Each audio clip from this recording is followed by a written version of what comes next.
फिसाया गावनि बिसिखौ खास्रि बिस्रियै बुथारदों। खुलुमबाय लोगोफोर, नोंथांमोनखौ आं सिगाङाव बयखौबो बरायबाय आंनि गोसो गोरबोनिफ्राय। दिनै जों गावनि असे फिसाया गावनि असे बिसिखौ बुथारनायनि बागै माखासे खोथा सावरायगोन।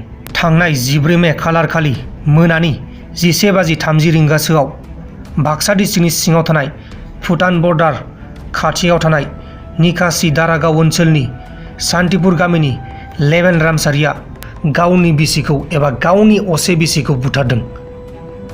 आसरित लोगोफोर, जाथायनि बागै मिथिनाय बायदिब्ला गुबुन हौवाजों देहायारि सोमोन्दोनि सन्देह लाखिनायनि थाखाय बिसिखौ बुथारदों होननानै मिथिनाय जादों। लोगोसे गामिनि सुबुंफोरा फोरमायनाय बायदिब्ला जौ लोंनानै बिसिनि सायाव इनाय उदखारि खालामबाय थायोमोन आरो बिसिया हौवानि बेबायदि खालामबाय थानायनि थाखाय सम सम न'निफ्राय खारलांनांगौ जायोमोन गुबुननि न'आव थाखुमानो थाखाय।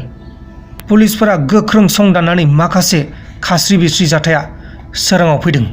दायनिगिरि लेबेन रामसियारनि सायाव पुलिसफोरा सोंथाबनानै मोननाय बायदिब्ला गावनि आखाइजोंनो गावनि बिसिखौ बुथारदों आरो मोनानि 2 रिंगायाव गाव हारसिंनो न' सिङाव हाखर जावनानै गोथैखौ फबनानै दोनदों।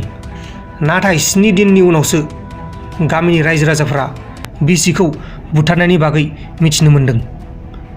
आसरित ना लोगोफोर, बुथारनानै गावनि बिसिखौ गावनो हाखरानो फबनानै दोनबाय, बेखौ रावबो मिथियासै। सप्तासेनि उनावसो एबा 7 दिननि उनावसो गामिनि मानसिफोरा मिथिबाय। लोगोफोर, दा जाथायनि सायाव नायबिजिरनो थाखाय दायनिगिरिखौ मुसलपुर थानासिम लांनाय जाबाय।